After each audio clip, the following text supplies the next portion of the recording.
This is the Dallas Morning News.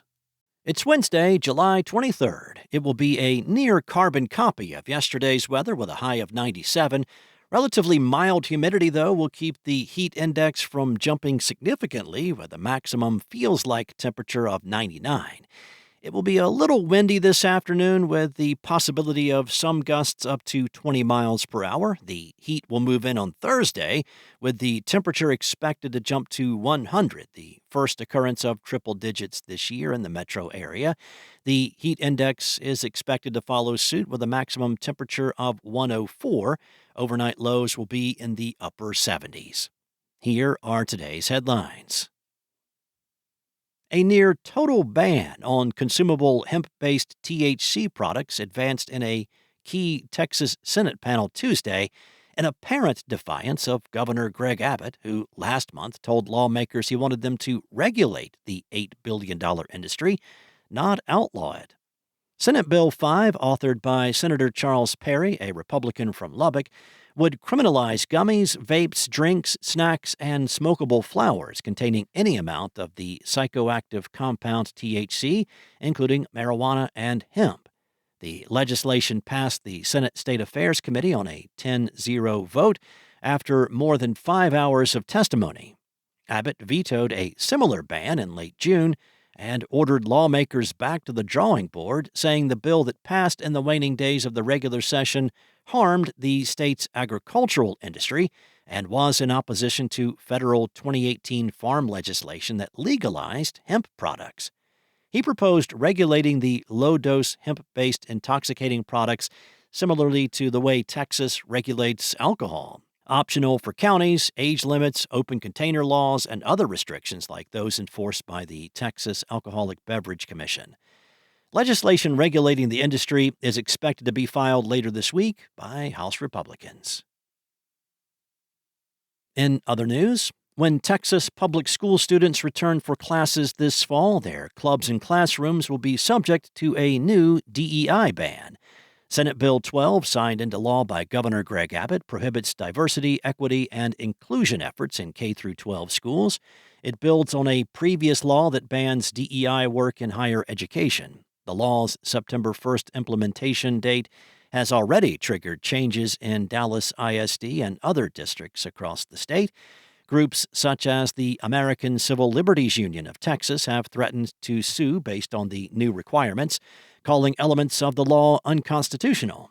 ACLU of Texas attorney Brian Klosterbor said in a statement that it sends a false message that students of color and LGBTQ children do not belong in the classroom. Next up, the Professional Bull Riders Association is objecting to the bankruptcy proceedings of Phil McGraw's Merritt Street Media as part of an effort to recover disputed claims it estimates at $181 million. PBR is the largest bull riding league in the world and filed its objection late last week, the latest in a web of tense legal proceedings between the two Fort Worth-based entities. Earlier this month, Merritt Street initiated Chapter 11 bankruptcy proceedings. The media venture founded by Phil McGraw, better known as the TV psychologist Dr. Phil, debuted last year and is majority owned by McGraw's production company. A media rights contract with PBR was Merritt Street's first foray into sports broadcasting and one of its first major sign-ons. However, the relationship with PBR has since frayed, with Merritt Street collapsing amid financial trouble and a fractured relationship with Trinity Broadcasting Network, which it is now suing. Last fall, PBR announced its split from Merritt Street, alleging breach of contract and failure to pay media rights fees. PBR pulled its content from Merritt Street and, according to a statement, was forced to find alternative broadcasting solutions mid-season, which caused reputational and financial damage.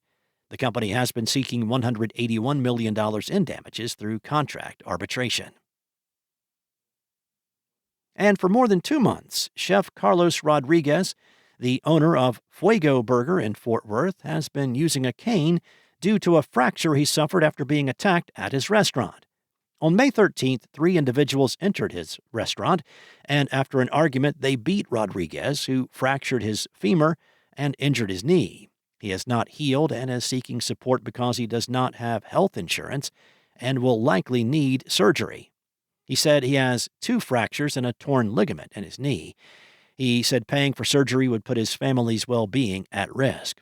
Rodriguez was born in El Paso and has lived in Fort Worth since 1990.